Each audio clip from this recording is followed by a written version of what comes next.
Dans cet épisode de Ta couleur, je te propose un format que j'utilise rarement, des tables rondes avec des clientes qui ont fait partie de mon accompagnement à Le Village. Ensemble, on revient sur ce que ça brasse en dedans quand on commence à explorer son histoire, les peurs, les croyances, les prises de conscience. À travers leur expérience, mes invités montrent ce que ça change de travailler son storytelling en petits groupes. Quand d'autres nous reflètent ce qu'on porte, certaines pépites deviennent plus claires, plus assumées, plus vivantes. Si t'es solopreneur puis que tu sens que ton contenu pourrait être plus vrai, plus incarné, bref, plus toi, cet épisode risque de te faire du bien. Puis si en l'écoutant, tu sens que tu aurais toi aussi besoin d'un espace pour faire ce travail-là, bien entouré, sache que les portes du village sont ouvertes du 12 au 22 mai 2026. Tu peux nous rejoindre via le lien dans les notes de l'épisode. Allez, c'est parti! Bienvenue dans le podcast À ta couleur. Moi, c'est Marie-Pierre, mais tout le monde m'appelle la voisine. Je t'accueille depuis ma maison jaune, au cœur d'un petit village rural où j'ai choisi de ralentir pour mieux écouter et mieux raconter. Très jeune, j'ai compris le pouvoir de ces récits qui touchent, qui nous rassemblent autour de quelque chose de plus grand que soi, puis qui nous donnent la permission d'être pleinement humain. C'est pas un hasard si j'ai étudié l'histoire. À l'époque, je pensais observer le passé, mais je me préparais surtout à ce que je fais aujourd'hui. Aider les entrepreneurs à fouiller dans leur propre histoire pour y trouver du sens, se révéler et apprendre à se présenter à partir des pépites qu'ils portent déjà en eux. C'est ça le storytelling introspectif, un pont entre la connaissance de soi et la communication. Ici, tu vas entendre mes réflexions en solo, puis des conversations complices avec des invités qui ont choisi d'aligner leur entreprise sur ce qui les habite profondément. Parce qu'au fond, ce qui connecte, c'est pas juste ton expertise, c'est qui tu es. Alors installe-toi sur ma galerie, puis laisse-toi inspirer. Pour cette première table ronde, je suis vraiment heureuse d'accueillir deux solopreneuses qui ont fait partie de mon accompagnement Le Village de janvier à mars 2026, Fanny Achache et Mélanie Breton. Salut les filles! Hello! Salut! D'abord, Mélanie, t'es célébrante de vie et toi, Fanny, t'es illustratrice, formatrice en illustration digitale. Aujourd'hui, je vous ai invité les filles parce que le sujet dont on va parler, je le sais, il touche énormément d'entrepreneurs parce qu'avant de se raconter en ligne, il y a souvent un petit comité intérieur qui se met à jaser à l'intérieur de nous, hein? Vous savez de quoi je parle? Est-ce que ça va être assez intéressant? Est-ce que ça fait assez professionnel? Est-ce que les gens vont se sentir concernés? Est-ce que je suis en train de parler trop de moi? Hein? Bon, vous les connaissez, hein? Toutes ces croyances-là qui peuvent nous empêcher de transmettre notre message. Donc, avec vous deux, aujourd'hui, on va jaser justement de ce qui nous freine quand vient le temps de parler de nous en ligne, mais aussi de ce qui se passe quand on comprend que le storytelling, c'est pas une invitation à se mettre au centre d'une pièce avec un projecteur dans le front, hein? Vous l'avez compris. Donc, à toi qui nous écoutes, si ça t'arrive parfois d'hésiter à publier un bout de ton histoire parce que tu as certaines peurs ou croyances, je pense que cette conversation-là risque de te faire beaucoup de bien.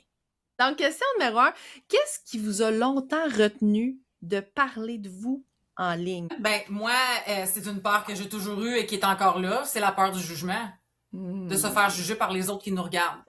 Ouais. Donc, moi, c'est pour cette raison-là que j'ai beaucoup de difficultés à faire des vidéos, exemple. Dans un groupe privé que j'ai, il n'y a pas de souci, mais comme ça, at large, devant tout le monde, les stories parlées et les vidéos, c'est quelque chose que je me freine énormément.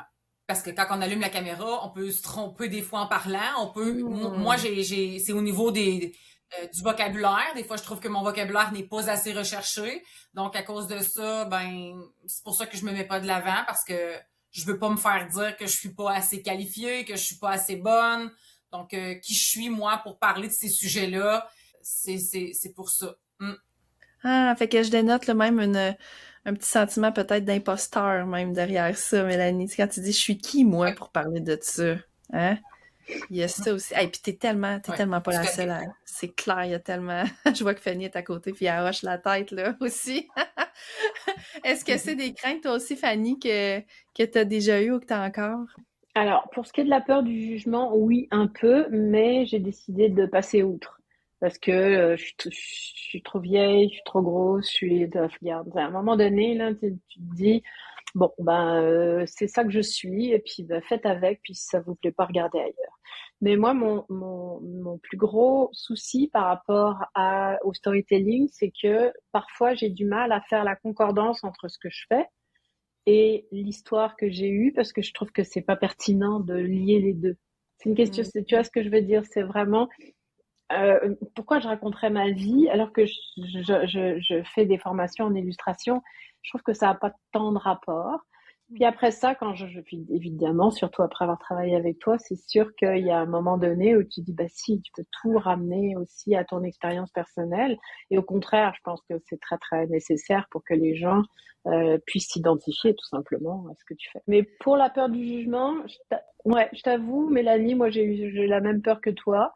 Puis pour l'instant, j'ai décidé de passer outre et c'est payant parce que j'ai jamais eu de remarques. Je suis pendue à tes lèvres, Fanny, et je trouve ça hyper pertinent, puis je le sais à quel point c'est quelque chose qui est vécu par beaucoup, beaucoup d'entrepreneurs, cette peur du jugement-là, ce sentiment parfois d'imposteur-là aussi, puis la difficulté parfois à faire des liens entre exactement notre vécu, ce qu'on a vécu, puis ce qu'on offre aujourd'hui, les services qu'on offre, les accompagnements.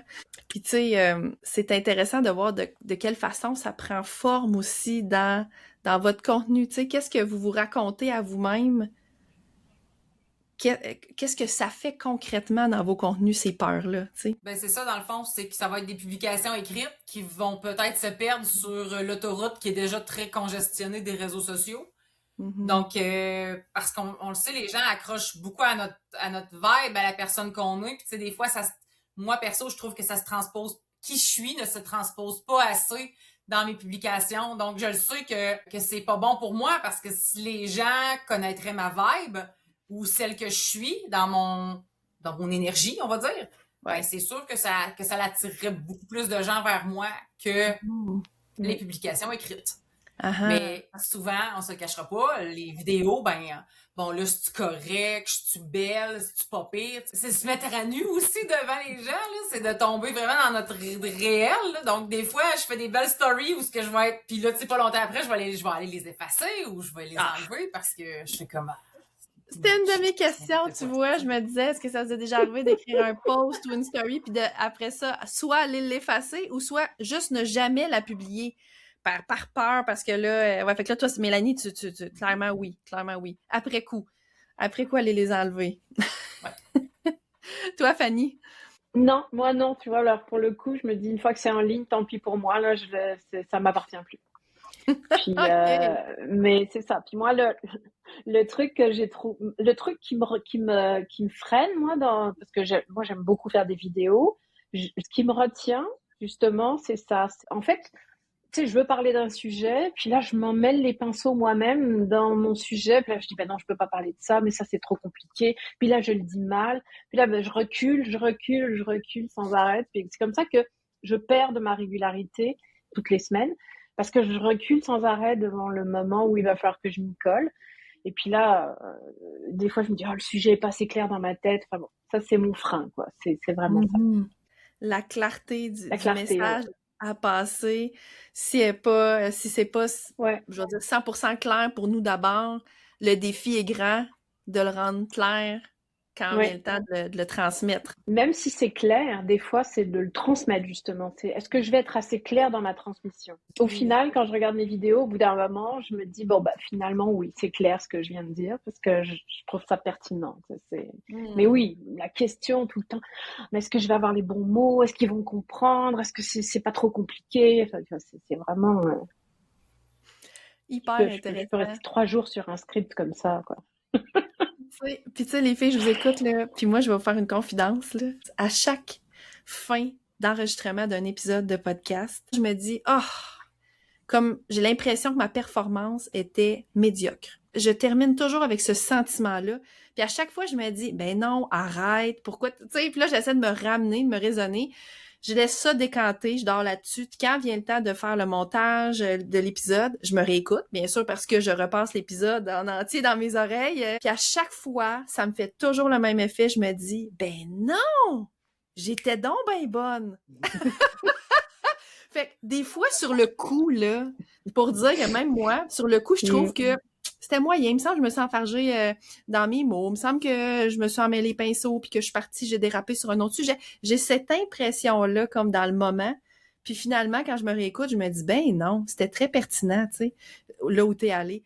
Alors, c'est drôle, hein, j'amène ce point-là parce que maintenant, je le sais, là, c'est rendu comme, c'est quasiment rendu une blague, là, à chaque fois, je me dis, bon, j'ai trouvé ça ordinaire, mais attends de te réécouter, tu vas trouver que c'était pas si pire que ça, même que, pas que c'était pas si pire, c'était très bien, tu sais. Et puis j'aime, Fanny, quand tu dis, ben non, moi, ça m'appartient plus, à un moment donné, un coup, c'est publié, là, parce que moi, si je le publiais sur le champ, mettons, j'aurais l'impression, j'aurais envie d'aller l'effacer peut-être, là, tu sais, parce qu'en me disant, oh mon Dieu, c'était donc bien médiocre ma performance. Mais après coup, un coup que ça a décanté, puis que là, je vais le réécouter, je trouve ça très, très bon. Alors, je sais pas qu'est-ce qui se passe, c'est quoi le phénomène, là, tu sais, comme sur le moment, mais il y a quelque chose, là. Mais je te dirais quand même qu'avant avant de publier, je regarde et je re-regarde et je remodifie. Sur le coup, tu dis, oh, ça va être nul. Puis finalement, quand tu le regardes, bah, t'es content. C'est ça, il y a comme une étape, je sais pas, de validation, il y a quelque chose qu'on se regarde avec une autre paire de yeux, comme après coup, là, comme pas en direct. Un coup, c'est enregistré, là. C'est un phénomène. Je sais pas, il doit y avoir un phénomène qui porte un nom, là. je tente de trouver ça. Est-ce que les filles, il y a quelque chose que vous avez publié récemment que vous auriez jamais osé publier il y a de cela peut-être 1 an ou quelques mois, Lani?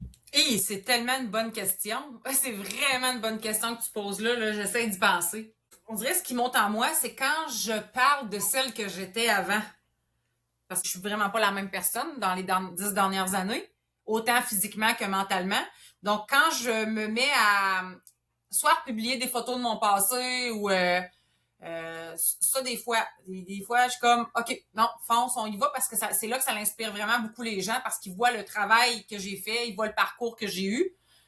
Donc là, ça fonctionne quand même bien. Ça, c'est un pas. C'est un pas que tu as fait parce que tu te serais peut-être pas permis ça il y a 1 an, par exemple, de publier une photo de toi, je veux dire, de je dirais pas, ton ancienne version de toi. Là, on évolue en tant qu'humain, hein. On évolue, puis effectivement, moi non plus, il y a 10 ans, Mélanie, j'avais pas ce look-là et j'avais pas ces mêmes... je veux dire, ces mêmes pensées-là, cette même évolution-là, ouais. Je pense que de se lancer en affaires aussi, ça... En tout cas, je vais parler pour moi, là.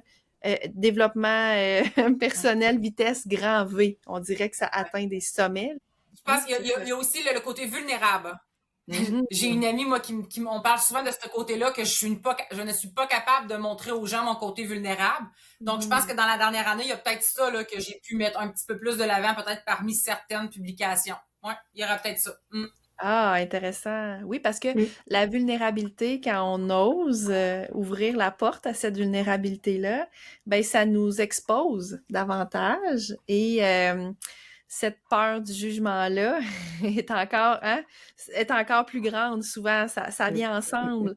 Donc, le fait que j'entends Fanny sourire, là, c'est ça.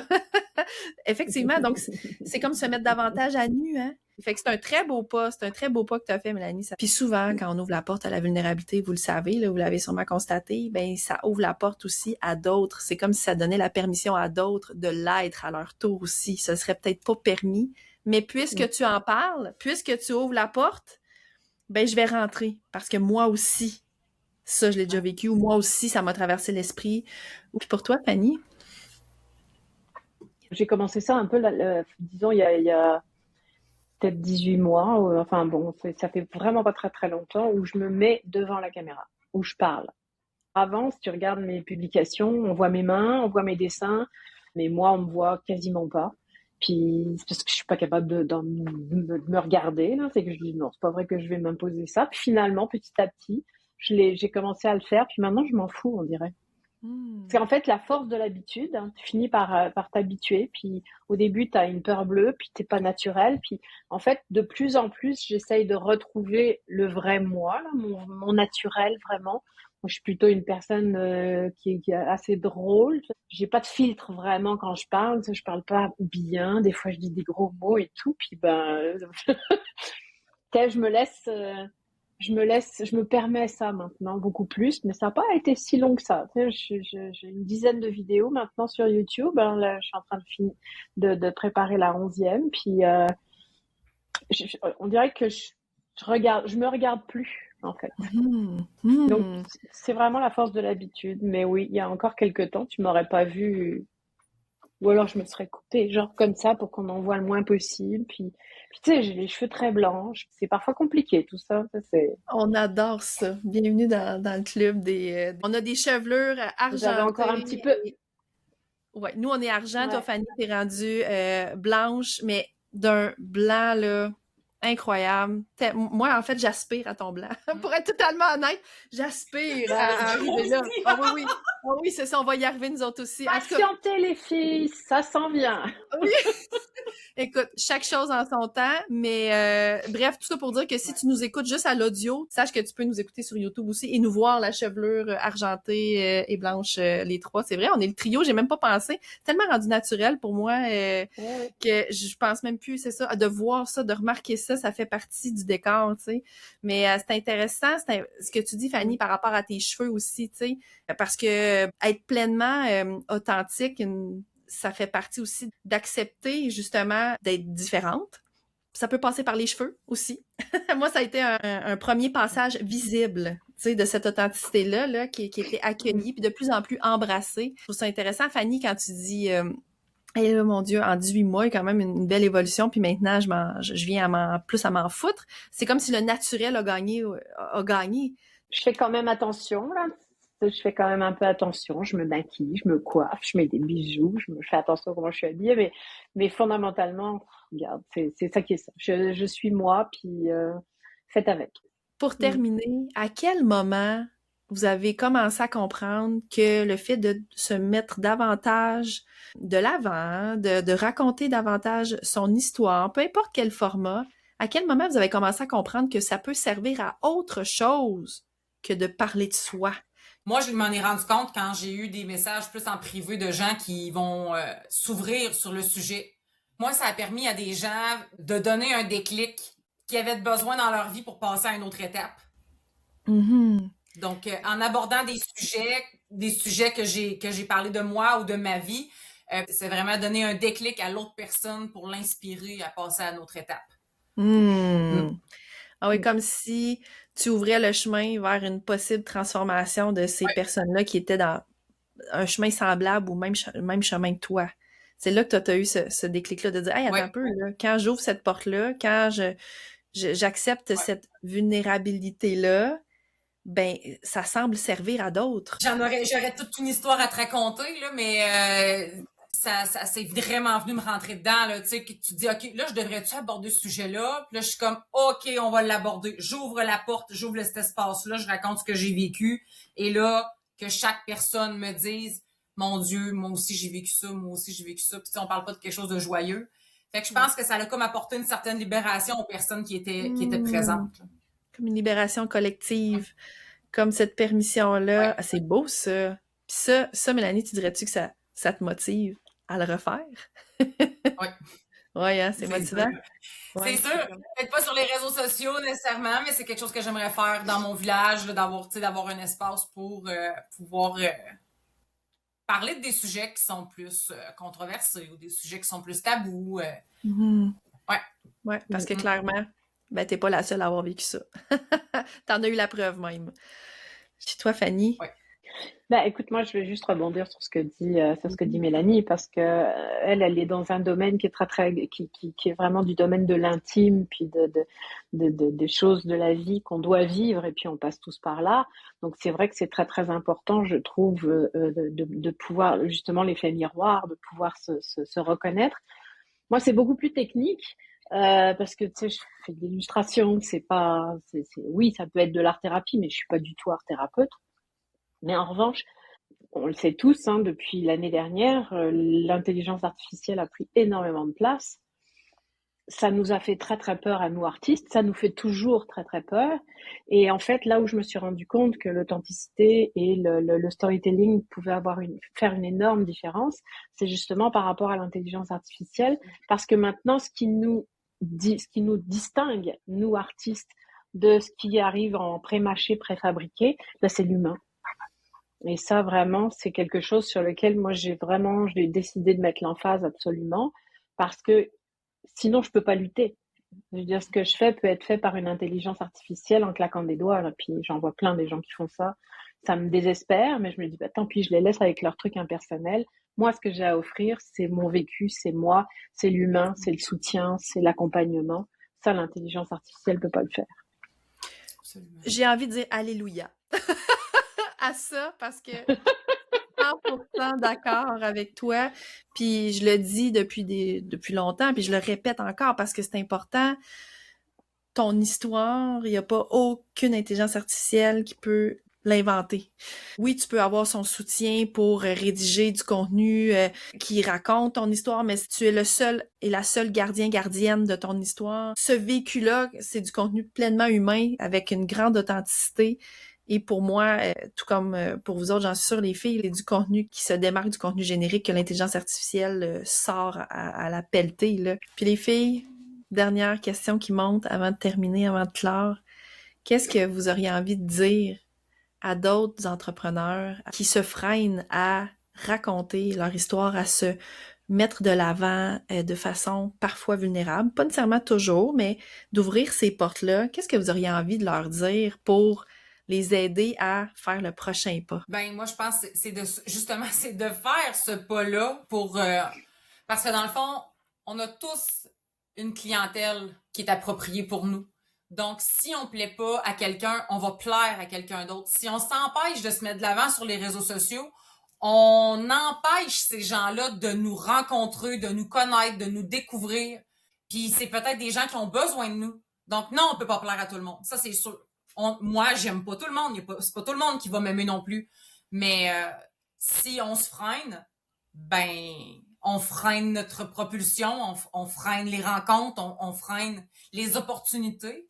Très bien dit. Puis statistiquement et humainement, c'est impossible d'aimer tout le monde et de se faire aimer par tout le monde. Peu importe ce qu'on fait, peu importe ce qu'on dit, ça va toujours être. C'est un fait. Hein? Donc, Il y aussi aura bien... toujours quelque chose. Il y aura toujours quelqu'un quelque part. Peu importe ce qu'on va faire, même si on s'améliore, même si. Absolument. Alors, aussi bien, moi j'ai envie d'ajouter à ça, aussi bien être pleinement qui on est, puis au moins de se faire aimer pour qui on est vraiment, de se faire moins aimer pour qui on est vraiment aussi.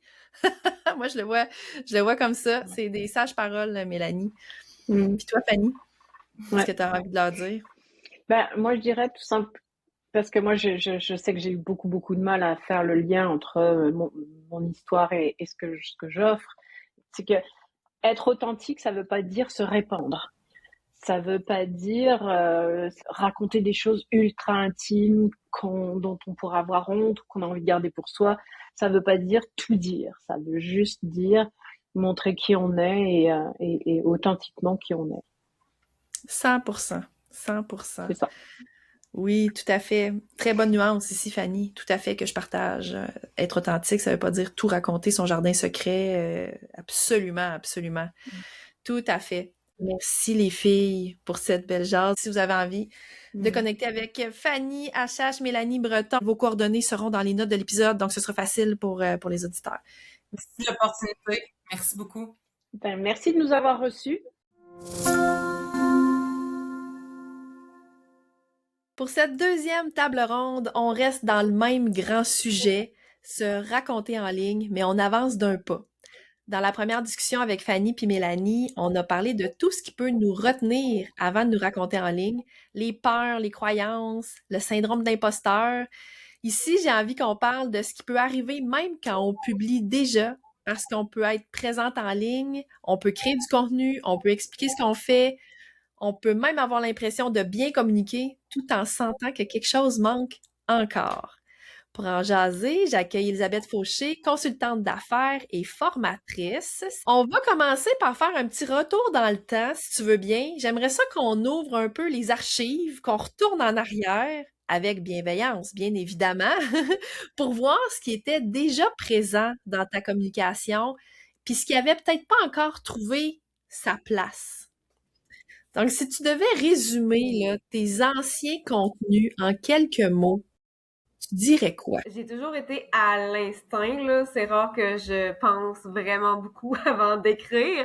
Fait que, tu sais, ça, l'instinct, mais je n'avais aucune stratégie réelle derrière ça. J'ai toujours comme écrit, puis des fois avec la l'IDEA, des fois non, sur le coup de l'émotion, sur le coup de tête, sur le coup, mais sans réfléchir à ce qu'il pourrait y avoir une certaine structure qui pourrait aider le lecteur ou la personne devant à s'identifier, à comprendre où ce que je veux en venir, tu sais, ça a toujours été très d'instinct. Fait que ça a comme, il y a eu un petit gap, là, de tout ça. Mhm. Avant, pour toi, bien communiquer, ça voulait dire quoi exactement? Ben, on dirait que le fait d'être super transparente a toujours fait partie de mes communications, que ce soit sur les réseaux sociaux ou ailleurs. Fait que pour moi, être bonne communicatrice ou bien communiquer, que ce soit nos offres, nos services ou notre histoire, notre vécu ou peu importe, ça venait beaucoup par le fait de tout dire, tout ce qui me passe par la tête aussi. Puis je sais que tu en parles souvent, toi, dans ton contenu qu'on n'est pas obligé de tout dire. Il y a une façon qu'on peut l'amener. Fait que ça, il y a quand même eu une différence à ce niveau-là. Là. Je dis pas que je l'applique nécessairement tout le temps, mais il y a quand même un switch qui s'est fait par rapport à ça. Là. Qu'est-ce qui t'a fait prendre, Elisabeth, conscience de ça? Que ton contenu, il était peut-être, tu sais, clair, là, mais qu'il manquait peut-être quelque chose pour être davantage incarné? Ben, c'est sûr que, bon, je suis entrepreneur. Le but ultime, c'est tout le temps d'avoir des clients, de faire des ventes, de convertir notre audience, notre public cible, etc. Donc, c'est sûr que de créer du contenu pour créer du contenu juste parce que ça nous amuse, juste parce que on aime ça, puis qu'on aime ça se faire voir, puis on aime ça show up, nanana, c'est une chose. Je pense que ça le prend, ce genre de petite qualité-là. Mais le fait que si ton contenu, au bout de X temps, X semaines, X mois, tu refais tout le temps des choses différentes, mais que finalement, au bout du compte, tu ne convertis pas, tu n'as pas la clientèle, tu n'as pas, tes objectifs finalement sont pas atteints, mais là, c'est sûr qu'il y a une question à se poser sur ben mon contenu, OK, j'ai des likes, il y a quelques interactions, mais peut-être que le message au fond de moi que j'ai dans ma tête, mais que j'exploite pas autant par écrit, ben peut-être il y a un gap là. Il y a peut-être le message ne se rend pas de la bonne manière à ma clientèle cible. Souvent, on veut aller vers des stratégies comme plus extérieures à nous. Bon, mais qu'est-ce que je fais pas assez? Ben, je vais le doubler, je vais le tripler, je vais amplifier, je vais faire ci. Mais quand on se ramène à l'intérieur, à notre essence, puis qu'on va fouiller au plus profond de nous, on se rend compte que finalement, les stratégies, ben, on les a déjà, là, tu sais, dans un sens, là. Tu m'enlèves les mots de la bouche. J'adore que tu abordes ça, c'est sûr. Parce que, ben, c'est mon approche, évidemment, de revenir à l'intérieur de soi, de revenir à soi, parce que, comme tu l'as si bien dit, on a effectivement les réponses à l'intérieur de nous. Du moins, je le crois très fort. Puis d'ailleurs, est-ce qu'il y a une partie de ton histoire, Elisabeth, que tu as commencé à assumer davantage dans tes communications? Euh, une partie de mon histoire, je le sais pas, mais une facette de moi que je suis profondément, que j'ai vue. En tout cas, j'ai même pas de stratégie derrière ça. Là, c'est comme venu naturellement dans les dernières semaines, c'est que j'assume mes prises de position, mes pensées, mon mode de pensée, la manière que je suis profondément dans mes réflexions et tout. J'ai comme, je suis partie sur une fleur, là, j'ai comme plus de barrière par rapport à ça parce que d'un, c'est sûr que j'ai toujours aimé ça m'exprimer, mais tu sais, il y a différentes manières de s'exprimer, mais j'exprimais pas cette partie-là de moi qui était d'avoir des opinions, de tenir, tu sais, moi je suis quelqu'un tu sais, qui astine des fois quand il pense qu'il a raison, tu sais, je suis profondément quelqu'un que normalement dans la vie de tous les jours, je suis capable d'affirmer mes opinions, peu importe la personne que j'ai en face de moi, puis je sais pas pourquoi je le faisais pas trop sur les réseaux sociaux, puis pour une raison inconnue, j'ai commencé à le faire, puis ben, il y a des résultats que peu importe que ce soit au niveau de l'attraction, que ce soit au niveau de la rétention, que ce soit au niveau de l'interaction, que ce soit au niveau de la conversion, il y a des résultats que je vois de ça. Donc, est-ce que c'est un pur hasard ou, ou c'est vraiment ça que j'ai décidé de mettre en place dernièrement sans vraiment l'avoir décidé, là, que ça soit naturel, mais ouais, il y aurait ça, je dirais. Souvent, Bon, en tout cas, je sais pas si ça va résonner avec toi, mais souvent, ça cache une peur parfois de déplaire, la peur peut-être du jugement. Parfois, ça cache la peur le sentiment d'imposteur qui est encore des fois un petit peu présent. Puis c'est drôle parce que on parlait de ça avec Mélanie puis Fanny, justement, avec la table numéro 1. On parlait justement de ça, ces peurs-là qui nous empêchent ou qui nous freinent des fois de vraiment dire ce qu'on pense, même si on sait que ça va déranger. T'sais, même si on sait que ça va pas plaire à tout le monde, c'est clair, c'est sûr. Il y a pas tout le monde qui pense 100% comme nous sur la planète, là, bien évidemment. Mais de l'accepter, c'est un autre pas. Quand même, là. C'est un très beau switch, Elisabeth. C'est un grand pas, puis tu vois la différence, là. C'est ça que j'en comprends, là. Tu vois la différence depuis que tu fais ça, là. Ouais. Je vois la différence, puis en même temps, je m'amuse là-dedans. Il y a rien que je me force à faire dans la vie, pas plus sur les réseaux sociaux. C'est venu naturellement. Je crois fermement que tout ce qu'on met comme contenu sur les réseaux sociaux filtre naturellement aussi notre audience, notre public cible et tout. Fait que moi, même si ça fait du ménage, que du monde qui aime pas mes propos, c'est correct parce que moi, les gens que je veux en face de moi comme clients, c'est des gens qui me ressemblent aussi d'une certaine façon puis qui comprennent qui je suis aussi puis que que la communication va être facile entre nous, tu sais. Fait que c'est comme si ça fait un ménage, c'est parfait. 100% d'accord avec ça, clairement. Y a-t-il d'autres choses? J'avais l'impression que tu avais peut-être autre chose à rajouter, là, peut-être par rapport à ce que tu as commencé à assumer davantage dans tes communications. Ben, je sais pas si je peux dire assumer davantage, mais le fait que je pense plus maintenant à faire le pont avec mon audience, c'est quelque chose que j'ai tout le temps été très portée sur, je veux pas dire le moi, mais quand on bâtit des textes, puis qu'on se fait dire raconte-toi, raconte ton histoire, show up, nanana, ben là on a tendance à justement juste penser à nous dans l'histoire, puis pas penser à qui va nous écouter en ce moment, puis comment ça va pouvoir résonner en eux. Fait que tu sais, ça j'ai appris ça récemment. Avec toi, d'être capable de faire le miroir, de faire un pont, de réfléchir quand on crée du contenu à qu'est-ce que là-dedans les gens ils vont pouvoir faire comme ah ben oui ça c'est je l'ai vécu moi aussi puis sans tout le temps rester comme juste sur une fenêtre tu sais d'un côté de la fenêtre fait que tu sais je trouvais ça super pertinent là. Tout à fait. Puis c'est la chose qui est la plus difficile à intégrer pour les clientes que j'accompagne, là. Cet effet miroir-là que tu nommes.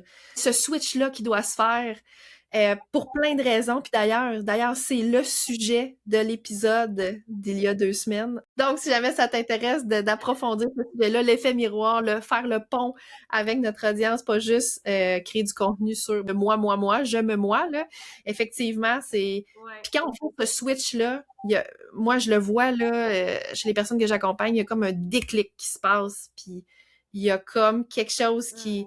C'est ça, une main qui se tend, comme un pont qui se crée tranquillement entre l'entrepreneur puis son audience, puis c'est beau à voir, c'est vraiment beau à voir. Bravo Elisabeth, pour vrai, d'avoir saisi cette, cette balle au bon dans le village, parce que j'en ai, bien sûr, dans mon accompagnement dans le village, on en parle beaucoup, puis c'est quelque chose qui nous suit au fil des mois, là, au fil des semaines. Fait que, voilà, je suis contente de t'entendre en parler, justement. Qu'est-ce qui a changé dans ta façon de te présenter depuis que tu as fait toutes ces prises de conscience-là, hein, que tu viens de nommer? Qu'est-ce qui a changé? Je dirais que j'ai toujours été d'un ton très naturel, que ce soit, tu sais, quand je me présente sur les réseaux, que ce soit en personne ou peu importe, tu sais, j'y vais tout le temps de façon, bon, encore l'instinct, la nature, ce que j'ai envie de parler aujourd'hui, mais j'essaie davantage de structurer, même si c'est spontané puis que ça reste, que je veux que ça reste naturel puis tout, j'essaie quand même de structurer le plus possible. Je me mets dans la tête de la personne qui m'écoute.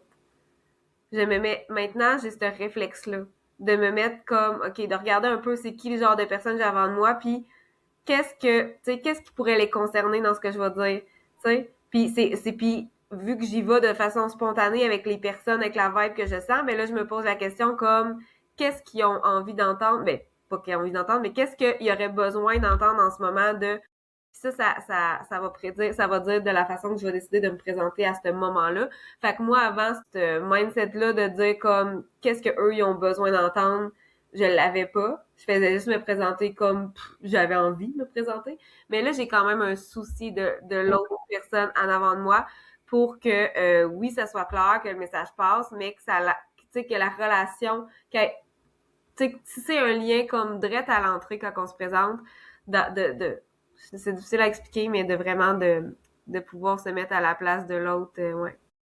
Et c'est un pouvoir, là, incroyable quand on est capable, justement, de le faire. C'est un gros travail d'empathie, ça, d'être en mesure vraiment, comme de se mettre un peu à la place de l'autre, des autres. C'est pas toujours facile. Il y en a qui l'ont plus naturel que d'autres. Il y en a que ça leur demande un plus gros effort. Mais comme toute chose, à force de se pratiquer, on vient à l'avoir plus naturel aussi.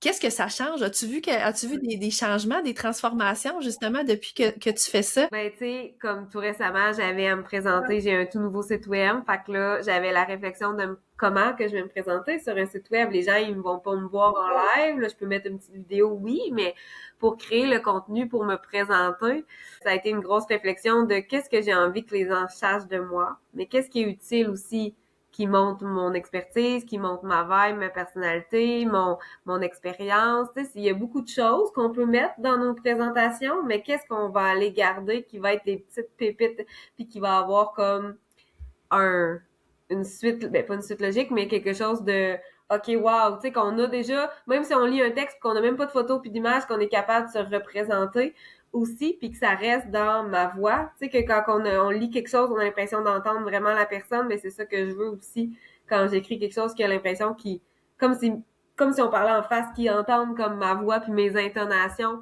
Fait que quand que je me présente, que ce soit par écrit ou en vrai, j'ai ce souci-là maintenant de faire attention à cela.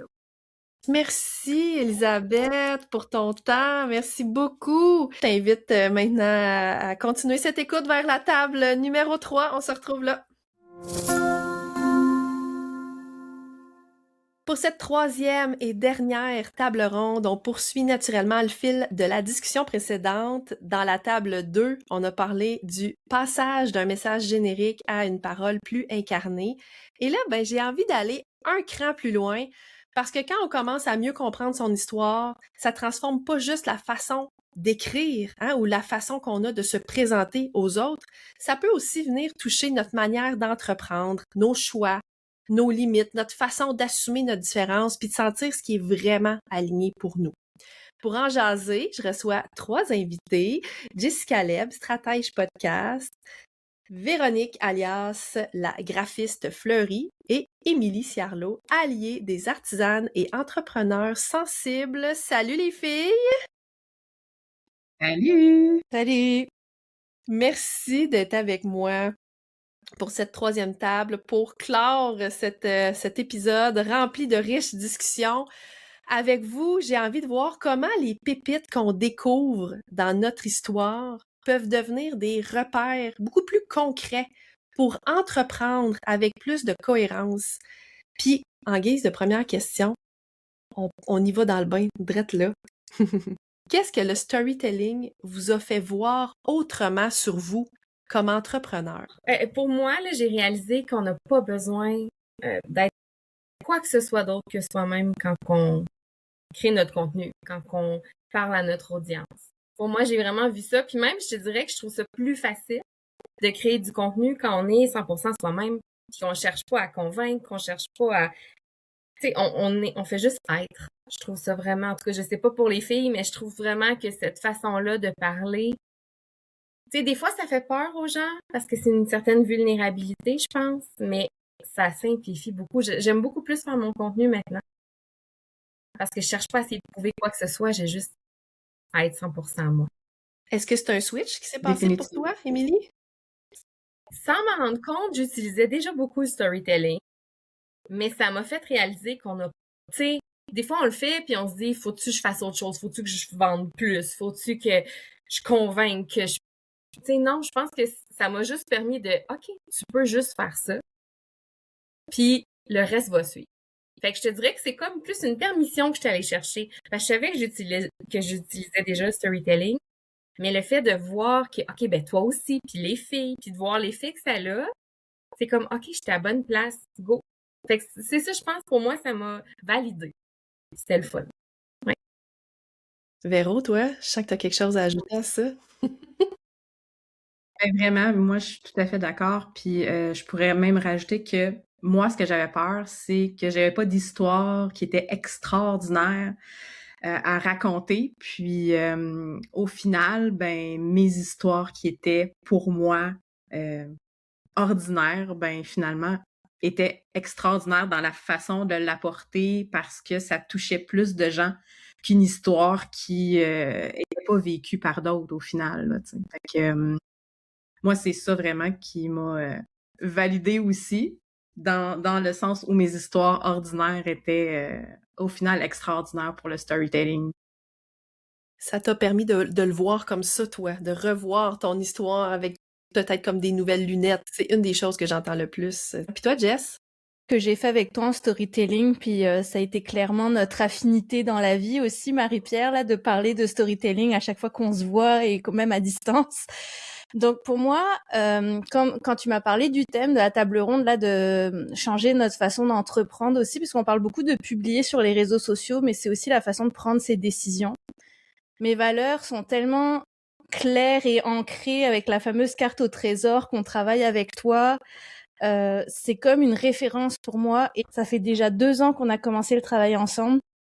Puis j'y reviens encore aujourd'hui parce que définir son identité d'entrepreneur, c'est un combat de tous les jours dans les mandats qu'on accepte, dans les mandats qu'on nous propose et qu'on hésite. Et moi, t'as tellement bien cerné dès le départ qui j'étais sans même que je le voie tout de suite alors que c'est une évidence pour tout le monde sauf limite pour moi. Que ça me sert vraiment de référence. Et puis le fait de le vivre dans le village avec les autres filles, c'est que en fait, le storytelling, c'est aussi dès qu'on ouvre la bouche, il y a toutes les réponses.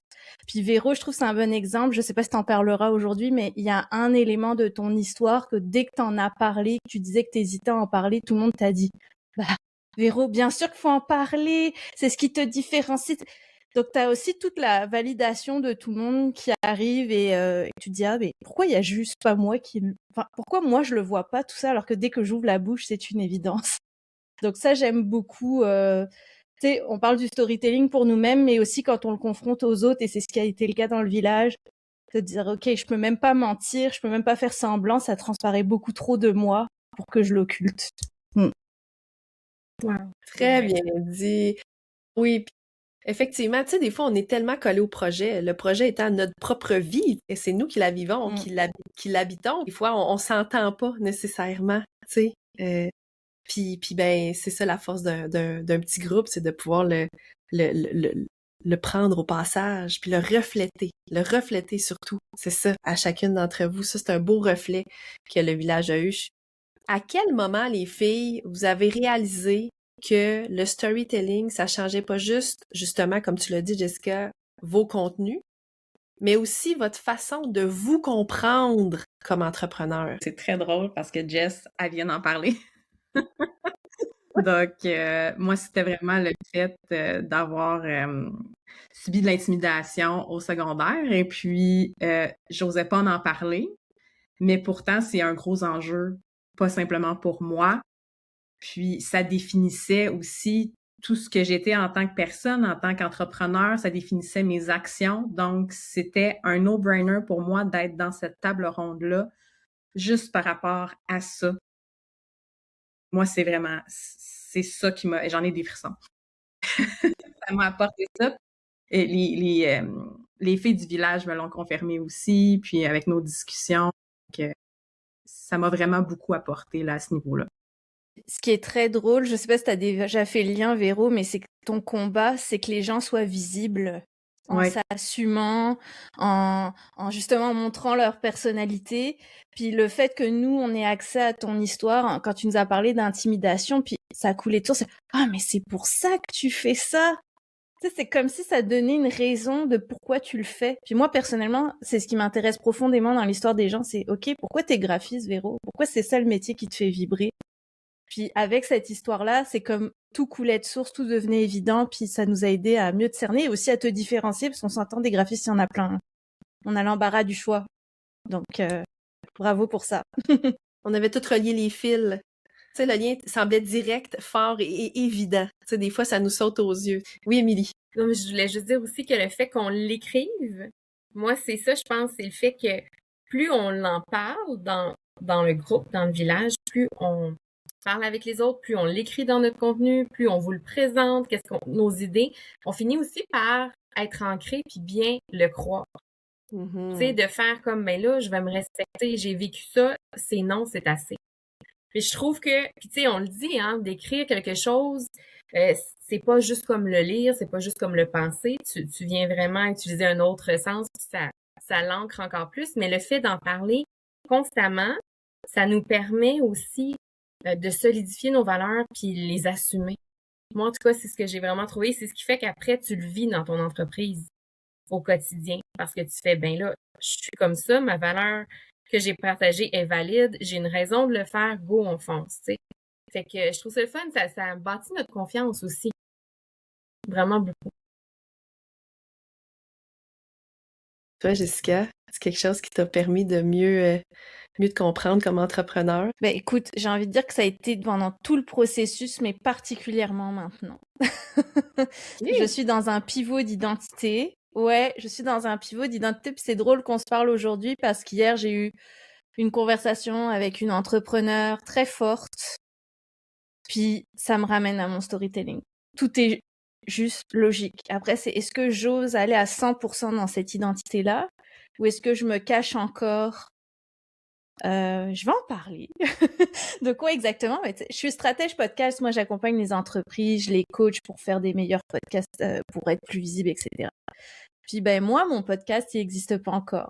Je travaille dessus, je fais ce que j'appelle des baby steps là pour avancer.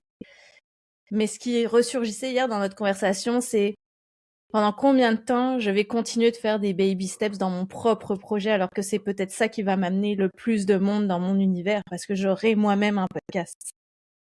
Puis j'ai besoin profondément de retrouver l'animatrice que j'ai été pendant 20 ans dans les médias, que j'ai laissé de côté le temps de faire ce pivot justement, et là de la retrouver pour l'incarner encore plus. Et je suis pile là-dedans. C'est-à-dire, est-ce que, on le sait, là, un podcast, ça prend beaucoup de temps à faire, c'est du marketing, ça rapporte pas de l'argent comme une soumission qu'on envoie et qui est acceptée dans les jours qui viennent. C'est vraiment un travail différent. Mais là, c'est de me dire, OK, quelle place je lui donne? Est-ce que je repasse une 3e année à me dire que je l'ai pas fait et qu'à la fin de l'année, je suis encore déçue parce que je l'ai pas fait parce que c'est à temps perdu, ou est-ce que je le mets au centre? Mais si j'écoute mon storytelling, tout ce qu'on a bâti, je dis on parce que je trouve que c'est un travail d'équipe. Ben, logiquement, c'est au centre. Ça devient une priorité. Est-ce que je décide que c'est maintenant ou est-ce que j'attends encore de le faire à temps perdu? Et je trouve que pour ça, le storytelling, tu vois, c'est beaucoup plus fort que de raconter son histoire. C'est juste, OK, avec tout ce qu'on a mis, tout ce que je connais de mes valeurs, ma mission, mon pourquoi, mon combat, etc. Ben, pourquoi c'est pas au centre maintenant? Donc, tu vois, moi, je le donne en exemple, parce que je pense que ça peut parler à d'autres, là. Peut-être que vous faites un métier qui, pour l'instant, vous rapproche de ce que vous voulez faire, mais peut-être que le vrai objectif est pas encore là. Bah, pourquoi pas le faire maintenant, au lieu d'attendre, d'avancer à temps perdu, comme je suis en train de le faire. Donc voilà. Moi, le storytelling m'aide beaucoup là-dedans, puis je trouve ça drôle qu'on ait cette conversation aujourd'hui. Comme si les pépites de connexion, ils permettaient d'assumer plus clairement ou d'aller valider peut-être parfois l'ordre dans lequel on veut s'investir dans des projets, dans peut-être des collaborations, où est-ce que je le fais pas, où est-ce que je trace ma limite, est-ce que je mets la roue à on, à fond, la caisse dans ce projet-là ou pas? Ben oui, qu'à revenir à ces pépites de connexion, comme tu l'as nommé, Jessica, effectivement, ça aide à voir, OK, c'est pas juste une question de son histoire, c'est aussi une question identitaire. C'est une question aussi de qui je suis et qu'est-ce que je porte à l'intérieur de moi et ce que je porte à l'intérieur de moi. Mais c'est des choses qui alignent, qui permettent de prendre des décisions plus éclairées aussi, qui vont être alignées avec qui je suis. C'est comme ça que je le vois. C'est un bel exemple, Jessica, que tu donnes là. Puis j'espère bien que, que ton podcast, nous aurons la chance très, très, très bientôt de pouvoir l'écouter. Justement, ça me fait faire le pont vers la 3e question. Qu'est-ce que vous assumez plus clairement aujourd'hui dans votre différence, dans votre approche, dans votre manière d'être en affaires? Ben, moi, je pense que ce que j'assume, c'est le fait de pas être parfaite. Je pense que c'est ça, que ça m'a beaucoup apporté. Je me mettais vraiment beaucoup de pression, puis par rapport à tout ce qui avait rapport aux publications, là, que ce soit publié à tous les jours pour plaire à l'algorithme, puis toutes ces affaires-là qu'on essaie de nous rentrer de force dans le cerveau. Mais ça m'a beaucoup aidé par rapport à ça. Parce que j'avais une espèce de contenu en montagne russe. Donc, il y avait des semaines que je pouvais être super productive, puis après ça, j'étais vidée de mon énergie. J'étais pas capable de rien donner pour la semaine suivante, puis ça pouvait durer longtemps. Donc, je m'épuisais vraiment beaucoup. Donc, ça m'a apporté ça, le fait de pas être parfaite, puis d'accepter ça aussi, là, que ce soit côté visuel, côté publication. Puis, je pense que c'est ça qui va aussi aller interpeller les gens. Tu sais, c'est pas... on veut pas de contenu parfait non plus. On veut le vrai. On veut le vrai. Puis c'est ce que j'apprends vraiment à faire. Puis ça coule plus facilement après. Donc, Tellement c'est un ce beau côté-là. chemin, embrasser l'imperfection. Je te comprends là-dessus. Ça fait du bien, hein, d'enlever cette pression-là de la perfection. J'y suis passée, moi aussi. Ouais, je pourrais dire que même j'ai eu le mantra, en tout cas, les auditeurs le savent, ceux qui m'écoutent depuis un certain temps, là, j'ai eu ce mantra-là pendant une année complète, là, mieux vaut fait que parfait. Hein, ça c'est, je pense que c'était en 2024, me semble bien. Donc, ouais, depuis ce temps, j'ai cheminé, mais quand même, je me le répétais, je me l'étais écrit. C'est quasiment si je me le suis pas tatoué, là, tu sais. Et effectivement, quand on réussit à lâcher prise, là, de cette perfection-là, là, comme ça fait du bien, et on dirait que tout s'aligne, et on dirait que, je sais pas, c'est peut-être des messages de synchronicité, de comme, ouais, c'est le bon chemin à prendre, tu sais. Puis, c'est ça, fait que, Véro, je te comprends, puis je suis bien contente de constater que ça a eu cet effet-là pour toi aussi. Moi, c'est la vulnérabilité Mhm. que je trouve que ça m'a permis d'assumer aussi, que tout n'est pas toujours rose. C'est quelque chose de quoi je parlais beaucoup aussi, parce que j'ai fait une dépression postnatale dont j'ai parlé. Et dernièrement, j'en ai parlé parce que tu vois, Jessica m'avait dit, mais tes valeurs, c'est tellement beau, parle de tes causes, parle de tes projets. Puis j'ai commencé à en parler, vraiment. Puis tu sais, veux pas, ça a été mes posts les plus vus, vraiment, les plus lus. Et j'ai quelqu'un qui a dit, ben pourquoi tu parles de ça sur des groupes de vente, tu sais? Puis je me suis dit, OK, tu sais, en même temps, ça confirmais que ça résonnait. Puis ça allait chercher beaucoup plus de personnes. Puis moi, c'était clair, ben ça fait partie de mon histoire. Puis je m'étais promis, quand je suis sortie de l'hôpital, d'aider d'autres femmes. Donc, pour moi, avoir une entreprise, c'est aussi d'en parler pour rendre les choses moins taboues, mais aussi parce que tu sais pas ce que la personne en arrière de son écran traverse. Puis même si c'est jamais la même situation, tu vois, juste toi, Jessica, tantôt, ce que tu as dit, ça a résonné en moi, puis j'ai fait en mon doux. Moi aussi, j'ai un projet, tu sais, que je repousse, ben pas je repousse parce que je veux, mais j'ai plein d'autres mandats à faire, puis je suis comme, je vais avoir du temps un jour pour mon projet, tu sais. Mais ouais, même si c'est pas la même histoire, on connaît. Fait que je pense que c'est ça, c'est encore plus d'encourager les autres, mais aussi moi, de me dire, c'est OK d'avoir des publications qui sont pas toutes... tu sais, la vie, c'est pas ce qu'on voit sur Pinterest et Instagram, là, c'est pas vrai, là. Tu sais, la vraie vie, est comme Véro a dit, c'est imparfait. Puis c'est correct.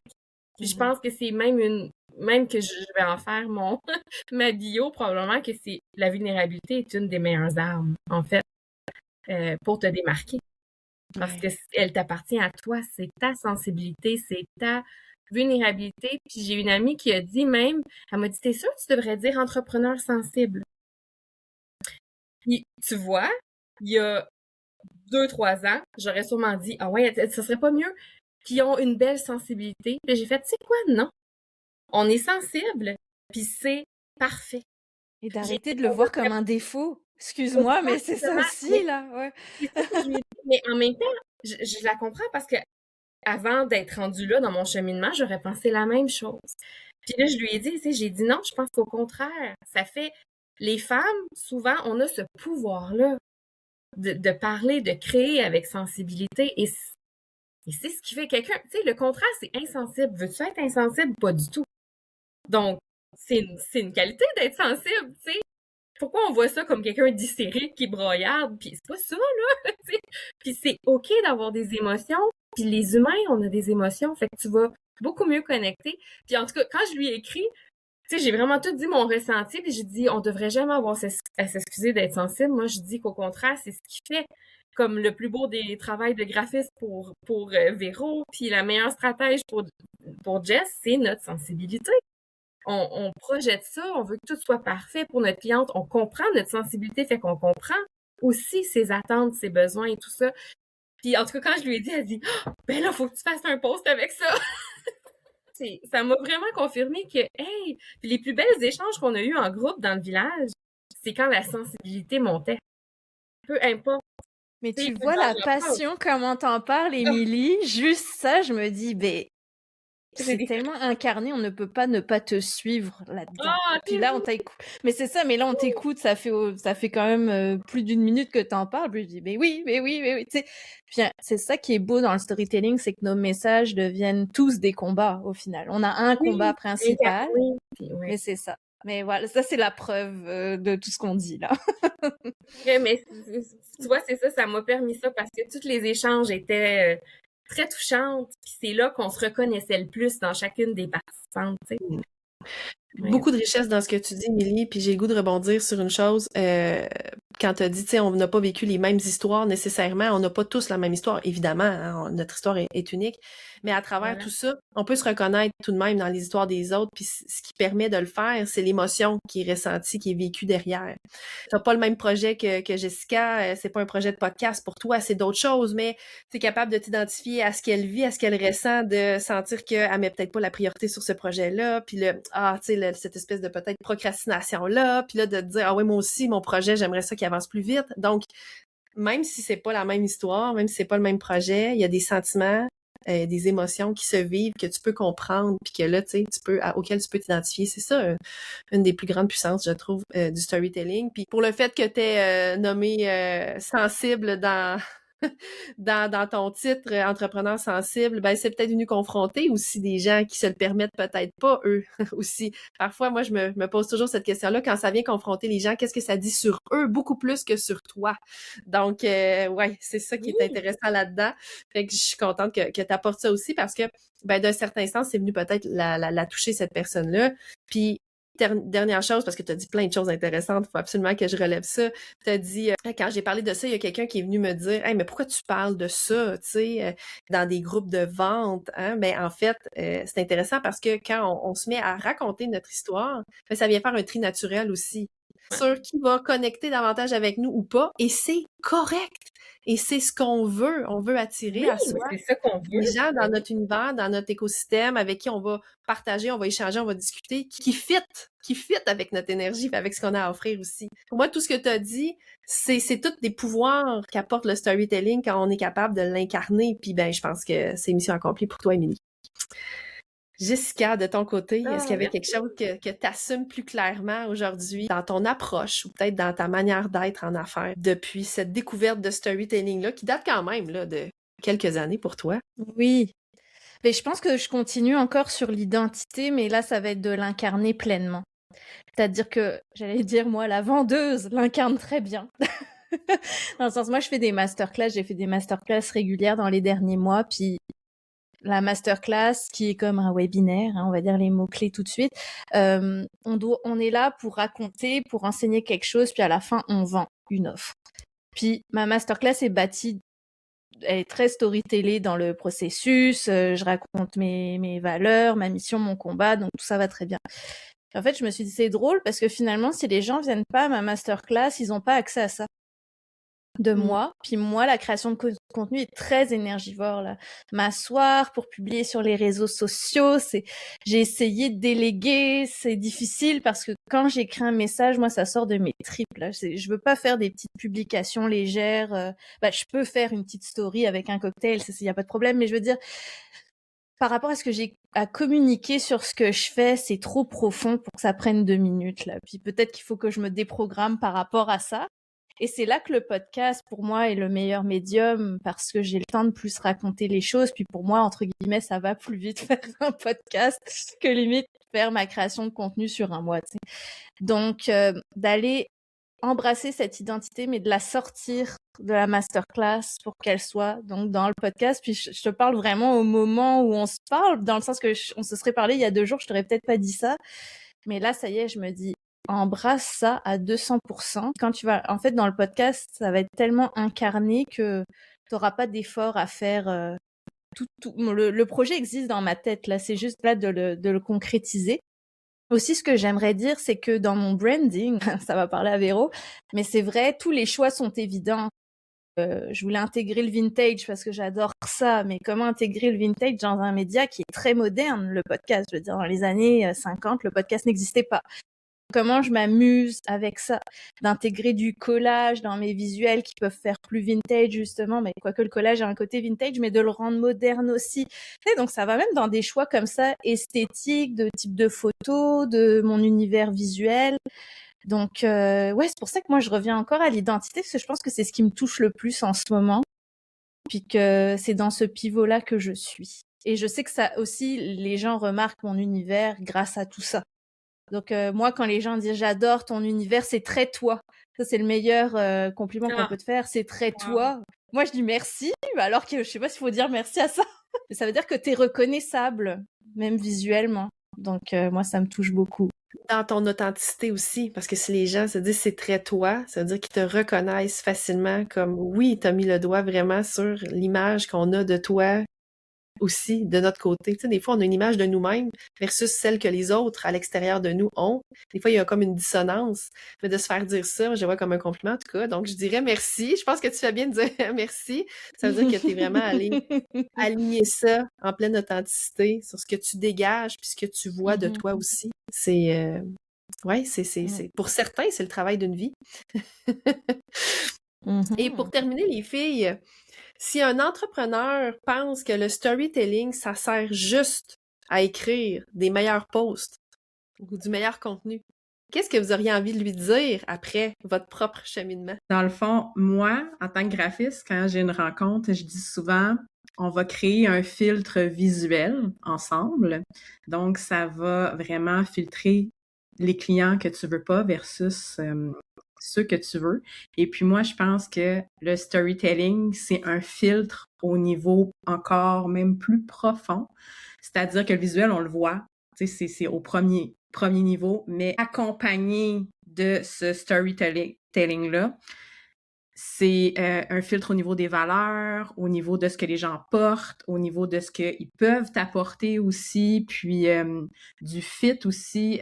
Ça confirme en fait le tout. Fait que moi, c'est vraiment ça. Donc, ça fait vraiment un amalgame de tout ça vraiment bien placé. Ouais, fait que ce que j'en comprends, Véro, c'est que toi, tu l'utilises dans ton travail aussi de graphiste avec ton accompagnement avec tes propres clients. Puis tu peux t'en servir aussi de cette façon-là. Ouais, fait que tu le vois vraiment dans tes mandats à quel point ça peut servir à d'autres aussi. Intéressant. Oui, exactement. Même avec mon accompagnement, je l'apporte aussi un peu à ma manière, côté visuel. Donc, ça m'a vraiment apporté un ce plus-là pour les accompagner. Ouais. Émilie? Je pense aussi que c'est vraiment, tu sais, désuet. Moi, je vais être plus directe, mais honnêtement, publier pour publier, là, puis dire ce que tu vends, c'est des réseaux sociaux. Tu sais, moi, tu vas pas là pour feuilleter un catalogue. Tu vas pas là pour magasiner.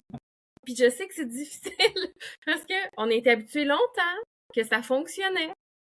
Montrer nos produits puis les gens les achetaient, mais ça ne fonctionne plus. Puis la première chose à penser pour le réaliser, c'est toi, t'ouvres ton Facebook, ton Instagram, pourquoi? Pour connecter, pour t'inspirer, pour passer le temps, pour te divertir, pour plein de choses, mais le premier, c'est pas pour acheter. Peut-être 2-3 fois dans le mois, on a une petite thrill on veut dépenser. Mais la plupart du temps, c'est pour connecter, c'est pour ce que ça m'apporte. Fait que je pense que peut-être que moi, peut-être c'est parce que j'ai déjà eu un patron qui était quand même très dans l'efficacité. Disons ça comme ça. Mais c'est pas comme ça que tu connectes avec ta communauté. C'est pas en faisant un petit post rapide, voici ce que je vends, voici nos spéciaux, je m'excuse, mais non. C'est comme, si tu veux que ta communauté, s'accrochent à toi, puis connectent vraiment, te recommandent, reviennent vers toi, faut que tu la nourrisses. Déjà, en partant, tu nourris ton lien. Fait que si t'as pas de storytelling, puis t'es pas authentique dans tes communications, comment tu nourris ça?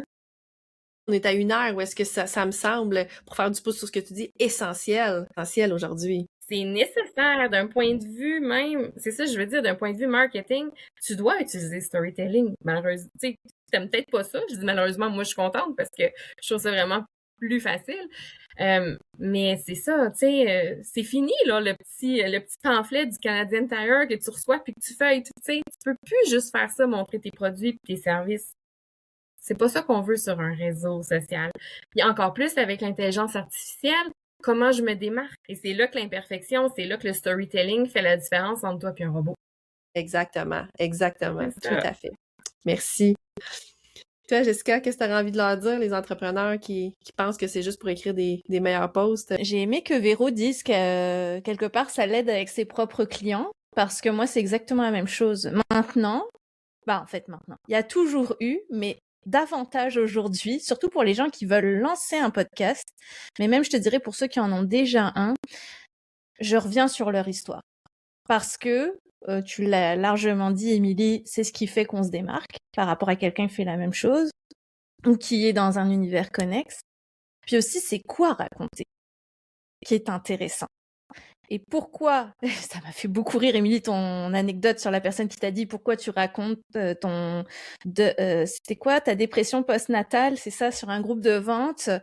Puis je suis sûre que tu nous raconterais l'anecdote, puis ce serait super logique. Mais avec mes clients, c'est la même chose. C'est ça, c'est OK, t'as choisi ce thème de podcast, ça te tient à cœur, reprenons du début. Puis pourquoi ça te tient à cœur?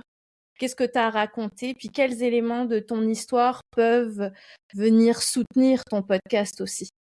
Puis beaucoup de très bons podcasts, on connaît, ou beaucoup de podcasts très écoutés, on connaît l'histoire de la personne en arrière. Parce que ça teinte le thème, premièrement, ça teinte son parcours, ça teinte ses réussites, ses échecs, enfin c'est partout, quoi. Donc c'est pas juste, comme tu disais, écrire des beaux posts, parce que oui, on est très content quand on a un record de j'aime sur notre publication et que les gens ont partiellement lu et réagissent. Mais au-delà de ça, c'est qu'est-ce qu'on raconte et pourquoi ça nous tient à cœur et pourquoi ça devient un combat. J'ai beaucoup aimé aussi, Émilie, quand tu t'es dit, quand j'ai vécu ma dépression postnatale, je m'étais promis, c'est pas rien là, je m'étais promis d'aider d'autres femmes avec ça. Et quand on a une mission qui vient nous trouver comme ça, parce qu'on a vécu un événement, maintenant, c'est comment on fait tout le lien pour que ça devienne notre mission avec, comme on disait, une offre, des services, des produits, pour que tout soit cohérent, en fait. Et moi, je sais que le succès de mes masterclass dont je parlais tantôt, c'est parce qu'il y a une cohérence entre mon histoire, ma mission et ce que je vends. Tout se répond. Donc, moi, au moment de vendre, c'est pas difficile. Je veux dire, si tu m'as écouté depuis 1 heure et quart, c'est juste cohérent, ça fait du sens, ça peut pas être autre chose. On adore vendre et que ça soit naturel et que ça se voit même pas.